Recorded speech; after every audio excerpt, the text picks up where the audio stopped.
Yes. Yes. Oh, wow. Say happy birthday, Mommy.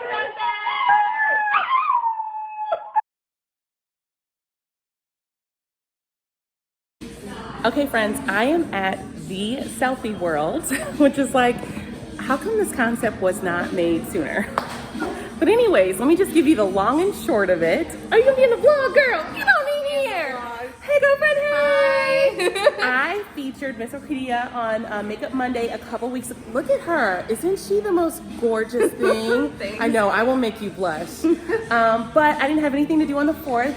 And this lovely goddess said, you need to come to Selfie World. So we're gonna take some pictures, have a good time, and mwah.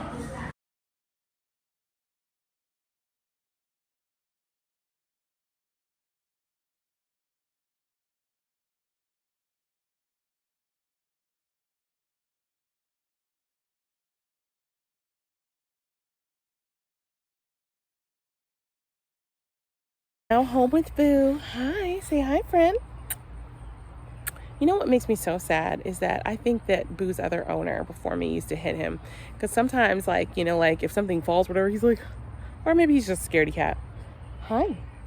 Hi. Came home because the neighbors are back there grilling and Boo won't be quiet. I had such a great afternoon. Selfie World is like a place with all these selfie backdrops where you can go and take pictures. My amazing friend that you saw in the video took me, and her boyfriend came also and helped us take pictures, and then we went to Olive Garden, and the coolest thing happened. They sat us in a section with another guy whose birthday was today also. I don't meet a lot of people with 4th of July birthdays, and so we were all like, just like, happy birthday. And then sweet Gary paid for my dinner. You guys know I haven't been working. A large part of my income was at my mental health job, and I haven't been there since April. And so every dollar counts for me. And so I just got like a $10 meal and water because I didn't want to spend that much money. And then look at God, he just took care of it, didn't he, Boo? Now Boo and I are going to go watch some Hulu because that's what I want to do. I honestly usually want to see fireworks, but girl, the way people were driving on the highway, I'd rather be with Boo. I'd rather be with you. I'd rather be with Boo. If I put you down, are you going to be quiet? Let's see. Let's see if it'll be quiet. Nope. Look, there you go. Come on, Boo. Let's go inside. Come on. Let's go inside. Come on, Boo. Good morning. It is the day after 4th of July. Cheers. Every morning for the last month, I've come out and, sorry.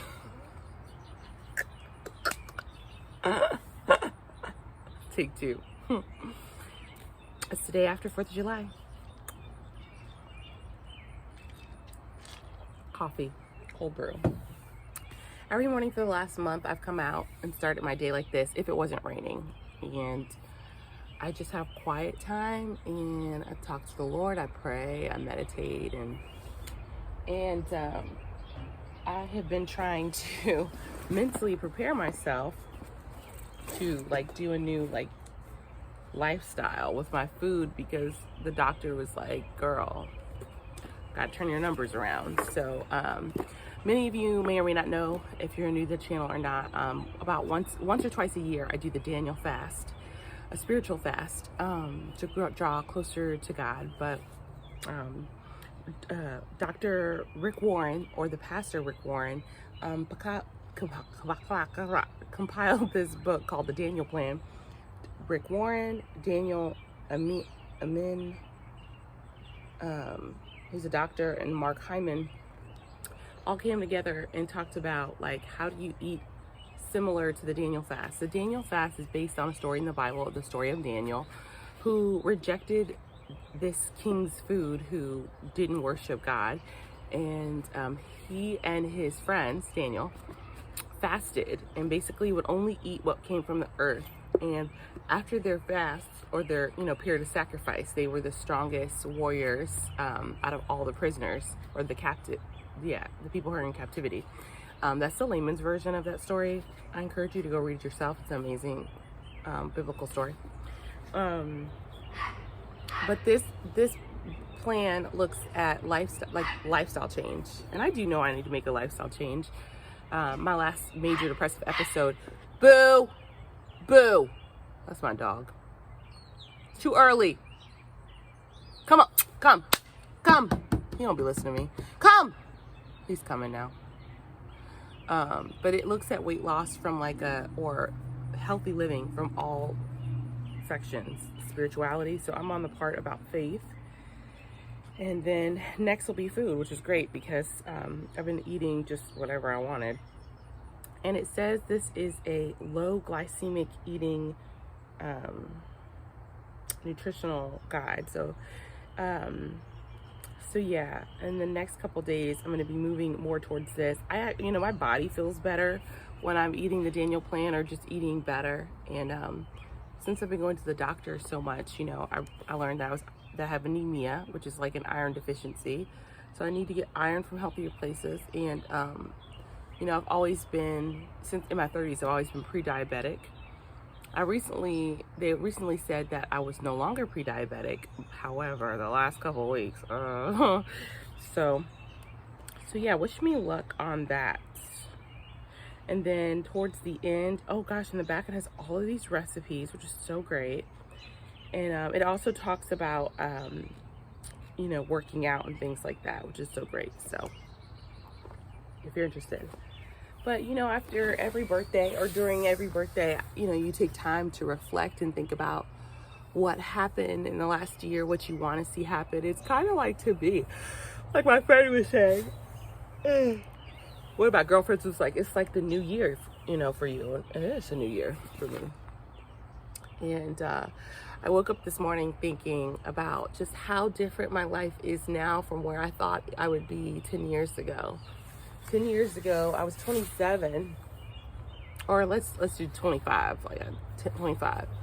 I was in the TV business. I felt like I had gotten in the business late because I finally got my TV job, my first on-air job at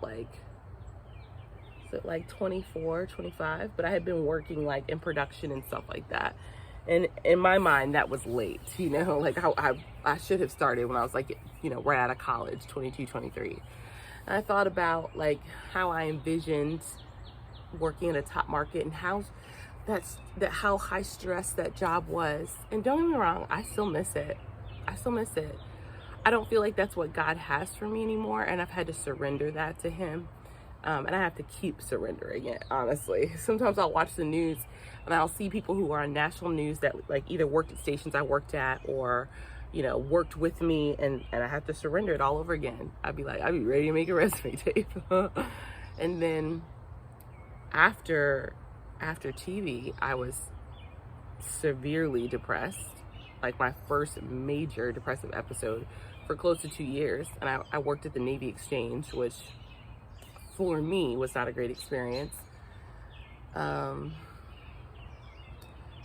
And that was such a struggle. Just to do that job was such a struggle. Honestly, those 2 years of life, I should have been on disability. But, I didn't know. My parents didn't know. I think my parents thought I was being lazy or whatever. I don't think they really realized how bad the depression was to the last 6 months of my depression, where I just I was eating too much. I was not showering or going out of the house. I had no friends basically. So, and then from there, and then after that, I was homeless for a year, doing odd jobs, selling people's furniture. Then that was the first time I started a GoFundMe page. I'm telling you all this because this is stuff I was reflecting on this morning. I started a GoFundMe page and people gave, they gave over $4,000 during that year. I lived off of it, which still it's never lost on me. It's never lost on me. And sometimes I'm like, God, why'd they do that? I really believe that God does put people in our lives to help us, right? God lives in all of us. If you're a believer, if you've accepted God and Christ into your heart, and He used the God in those people to help me. And so I had to be humble enough to receive that advice, really. And then after that, I got a job at a hotel, and that's, you know, more than I was making at these odd jobs. But I was living in a homeless shelter, an emergency winter shelter, and, you know, driving back and forth to, not even driving. At that point, my parents had repossessed my car, taking 3 or 4 buses down to the ocean front for this hotel. And it was hard because I was overweight, and I had to stand on your feet all day, and I had plantar fasciitis. Like, plantar fasciitis is the inflammation of your heels, and it happens whenever I get like a certain weight. It's flaring up again, honestly.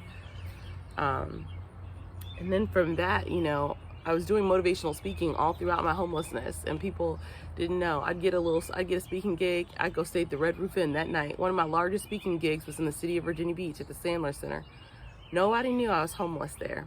They just knew I used to work at a local station here. And I do believe I got some money. Somehow I got money. And I stayed at the Red Roof Inn that night. My friends took me to dinner, and I went to the Red Roof Inn. And that's just what I would do whenever I had money. I'd go to the Red Roof Inn. I'd go to Days Inn, Motel 6. I had a couple hotels that I would bounce back and forth from. My parents, by the graciousness of their heart, gave me my car back. I slept in my car for a while. And I discovered this thing called peer recovery specialist, which is kind of based off of the AA sponsor model, where someone with lived experience who is sober or of clean mind, or, you know, in mental health recovery, they use the recovery to help others. Like, I like to think of it more as like a recovery coach, like we're models for recovery. But the state of Virginia has really bought into that model, and now peers work in addiction programs, mental health programs, and I think that's freaking amazing. I do think there are some flaws in the system that put peers at risk, honestly, but their sobriety and recovery at risk. And so now, anyway, sorry, I'm getting ahead of myself. So someone saw me at a speech and said, "Would you like to be a peer for our city?" And I said, "Yeah, absolutely." They paid for my training and everything, and it turned things around. And so it was the first time in like years that I was working like more than 20 hours a week, and it felt good to be able to work and, you know, dress up to go to work and do something that was respectable again. A friend of mine who became a millionaire off of Bitcoin helped me get, yeah, y'all, when y'all read my memoir, y'all are gonna shit your pants, because I'm sorry, it makes no sense how I endured the things that I did. It's nothing but the grace of God that the things I endured, what I did, I overcame what I did, and the people, how people love me through all of that. It's nothing but the grace of God. You can't tell me otherwise. So my Bitcoin millionaire friend helped me get an apartment and to fix my car. And for a year, I got to live on my own for the first time. I remember the first couple of nights in that studio apartment, like, I'm home, and it's a home I get to make, and I'm safe. And then all of the trauma of being out on the street was hard. It would keep me up at night. And knowing that I'm there, and my parents didn't care where I was. I mean, that's the long and short of it. Sometimes they watch this channel, they'll probably give me a thumbs down. But, you know, I talked about being estranged from my parents. Like, that's the long and short of it. They didn't know if I was homeless or not, and frankly, they did not care. It's not bashing them, that's just the truth. That kept me up at night. And that's when I started going to therapy, and really, I was in therapy, but I really started to get honest about therapy. Like, listen, like, this is how I feel, this is what it did, and this is what people need to understand. Therapy is work, y'all. It's work. It's not like you go in there and you kumbaya and you leave. I had to be really vulnerable about things that happened in my childhood, and it was hard I like really idolized my parents. So to have an objective person say, you know, you weren't emotionally neglected as a child, do you know what I mean? And like, there were things that happened that contributed to your anxiety and depression. It knocked off this perfect picture that I had of my parents, and things that happened to me when I was a kid that my parents didn't know about. I had to accept that I was touched by a family member inappropriately, and what that meant. It was a whole summer, and it became harder to come home and sit with those things. And that's when I looked for a dog at the SPCA, and I found Boo. And I think that's why I love Boo the way that I do, because I feel like we kind of saved each other, you know. I have a blog that I did just about Boo. I'll put it down below. Boo's owner died while he was in Boo's care, and it was just Boo and this guy, and so the guy was dead for a couple of days before anybody found the body. So by the time Boo got rescued, he was very malnourished and scared. And I remember, I had to adopt him first because they didn't think he was going to be able to be, they thought he had been too traumatized to be someone's pet. But this dog just lets me love on him, and now he's my emotional support animal. I actually need to get my emotional support letter updated by my psychiatrist. But I think about all of those things, like where I came from, and now I was a peer specialist for about 4 to 5 years, honestly, a good part of my 30s. And I feel that chapter is closing, and it's hard because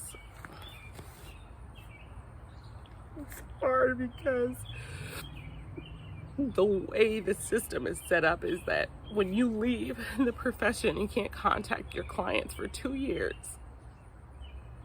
And there were clients that I really bonded with, and I don't know if they're okay or if they relapsed or not. It's a new season. I'm just crying for like a lot of reasons. I know I have to let it go. I feel like this job has been like snatched from me. It's not the way that I wanted to exit. I wanted to have time to like say goodbye to my clients and prepare them for what it would be. And when I got hospitalized in March, it happened so fast, and I had no idea that taking off would lead to me not being able to go back. Like, they won't take my reasonable accommodations. And now I'm so hurt. I don't know if I could go back. I mean, this job was like a good part of my 30s. It was the thing that like gave me confidence back after being on the street. That I mattered and that I was worthy and like that I had something to offer the world.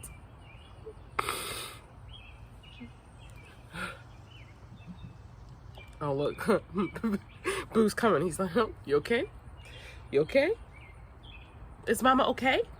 Is Mama okay? Look, is Mama okay? Your little wet paws are on me. Oh, yeah, Mama's okay. Mama is okay. That's my Boo. He said whenever I cry like this, he comes to see about me, but he been in the wet grass. Thanks. Yeah, Mama's okay. It's a new season.